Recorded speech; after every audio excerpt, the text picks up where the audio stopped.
Al Jazeera Podcasts. I'm David Enders, and this is The Take.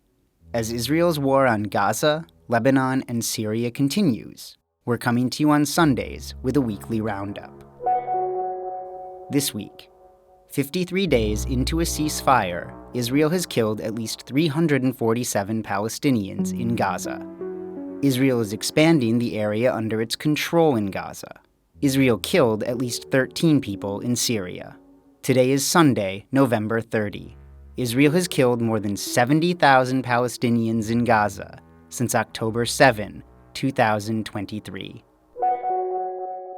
Israeli troops in Gaza are expanding the area inside the so-called Yellow Line, which demarcates what Israeli soldiers consider an active war zone and a no-go zone for Palestinians.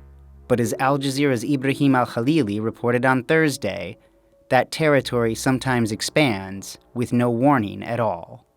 Across eastern Gaza, the expansion of the Yellow Line has cut deep into residential areas, cutting off families from their homes overnight.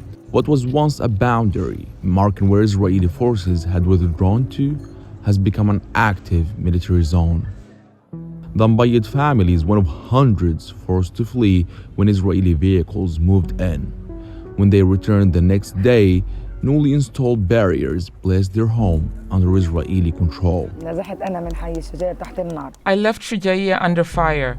I was outside the Yellow Line, but the next day, the army moved the blocks forward. When I tried to return, I suddenly found myself inside the line. I was displaced to a place that isn't mine. As the Yellow Line continues to shift, so do the lives of those living near it, forced from one place to another, with no clear path back home.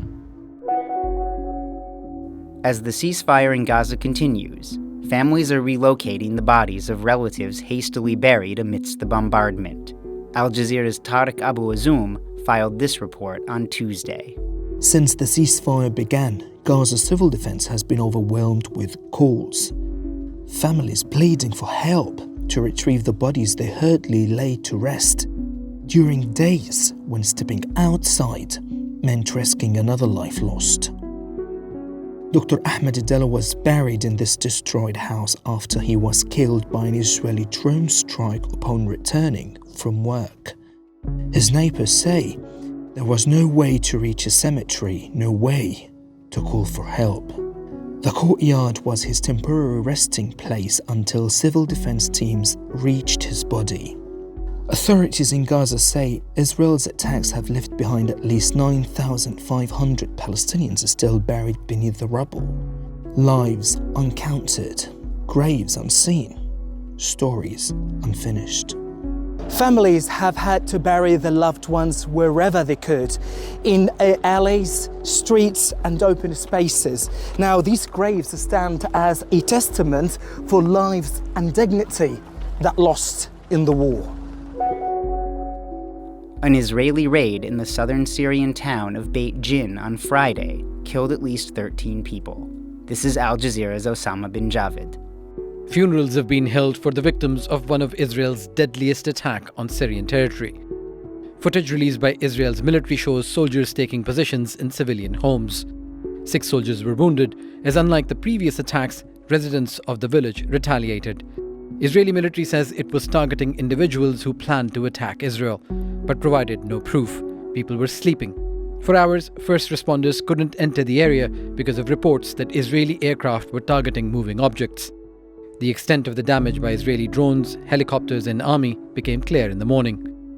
Some people moved their families to safety.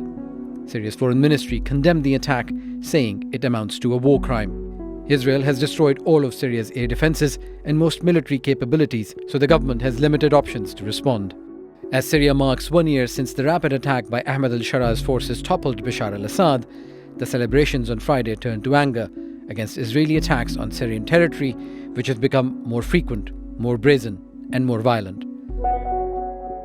In Lebanon, Hezbollah is threatening to break a ceasefire after Israel killed one of its military commanders in Beirut's southern suburbs on November 23. Here's Al Jazeera's Zeina Khodr. Israel bombed this residential building in Beirut's southern suburbs and killed the chief of staff of its military wing. Many Hezbollah officials live here. Hezbollah called it a red line. But it's struggling. The group lost its main supply line for funds and weapons from Iran through Syria after the fall of the Assad regime. And Lebanon has banned planes from Iran on suspicion they are smuggling money. The question now is, will Hezbollah change its strategy or continue to absorb the attacks and wait for changes in the region, such as a possible deal between the United States and Iran, which could be to its advantage? The path forward is complicated, but what is apparent is that Hezbollah has lost its deterrence capabilities. And that's The Take for Sunday, November 30. Please join us again tomorrow. This episode was produced by me, David Enders. Our sound designer is Alex Roldan. Alexandra Locke is The Take's executive producer, and Ney Alvarez is Al Jazeera's head of audio.